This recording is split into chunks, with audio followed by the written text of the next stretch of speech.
Today we're going to be learning direct and indirect speech, how to be using it. And we'll see that there's just two basic rules for direct and indirect speech. The first is that we need to look at the frame. So we've got an example sentence. He said, everyone is coming to school tomorrow. The frame will always be he says, or she exclaimed, or Sarah asked. So it's whatever is happening outside of the quotation marks. So we first need to look at this frame and we need to see what tense is it in. So this would be past, and we'll go to the more specific verb tenses a bit later. So we've got it in past. So when it's past, then everything inside will have to shift one tense back.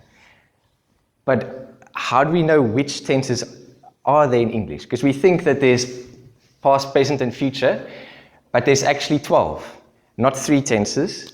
So if we make this table, and it needs to be memorized, so if we've got past, present, and future, then there will be simple, there will be perfect, there will be continuous, and if we add the two together, there will be perfect continuous.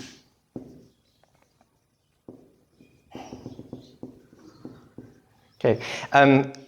Simple is the most standard version of the verb, but we can actually best understand simple when it doesn't have perfect and continuous.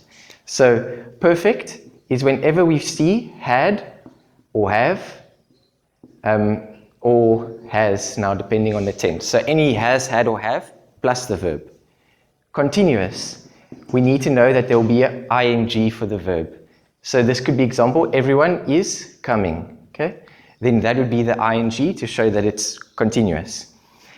If we have perfect continuous, we'll add the characteristics for perfect and continuous. So then it needs to be have, had, has, and ing.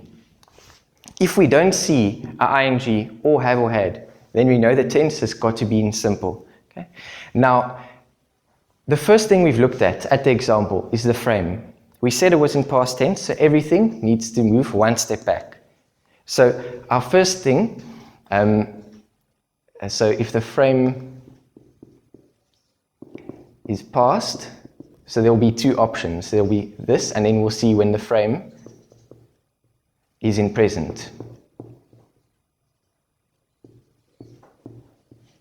Let's say future as well, okay? So when the frame's in the past, then we need to look at the verbs inside and first identify what tense is it. So we first look at where's the finite verb. Everyone is coming.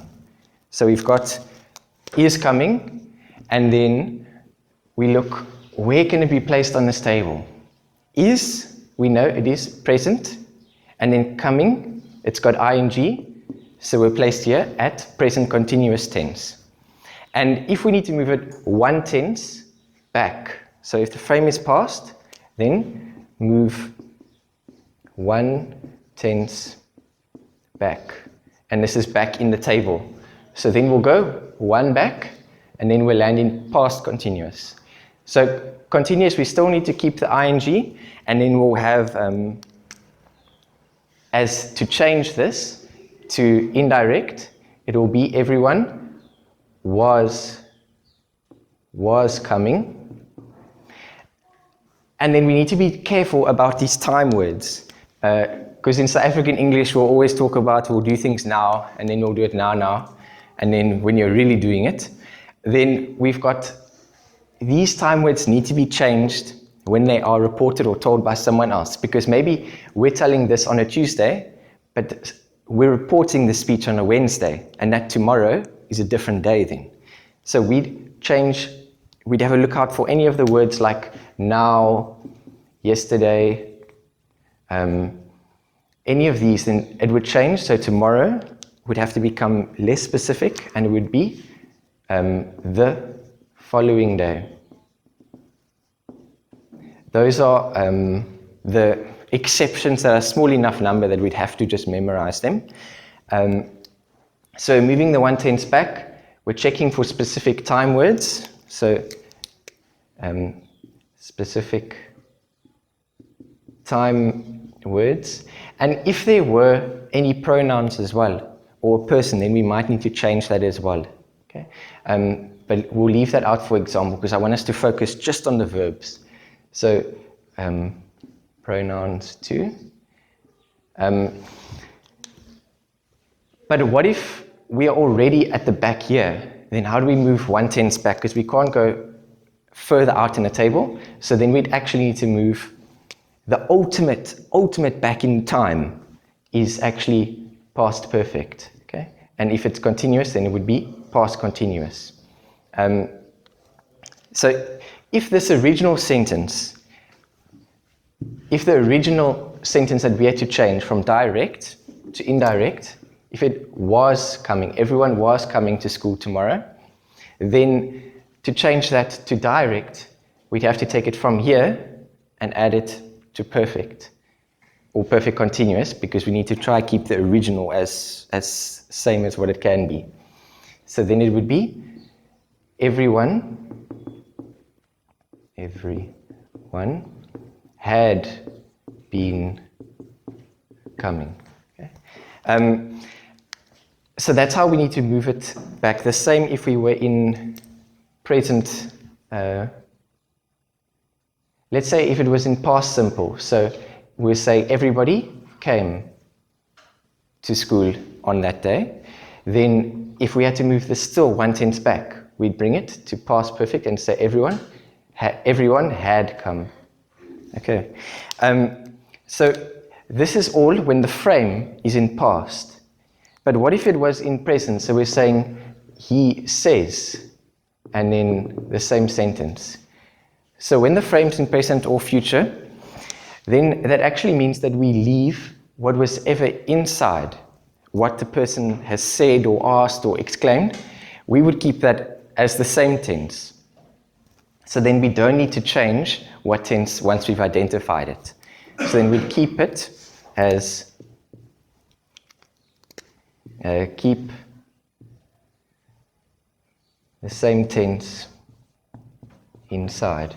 Okay, but then the frame itself needs to go back once. Okay, so if the frame's in the past, we leave the frame the same, and inside it goes one back. But then when the frame is in present, we move that to the past, but keep what's inside the same. So then it would be, here it would be, he said that. And this is key for most of the question words, exclaimed, shouted. We all need to keep that there. Said that, everyone. So we'll keep it as the same, was coming to school. And then remember, the specific time words, we need to change it. That, or we could say the following day. Okay, full stop. And then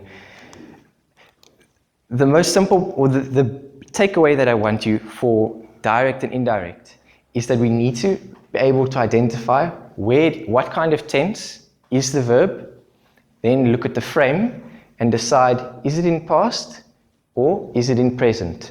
And then do we need to change it one back, the inside, or keep it the same? Okay, so that's all.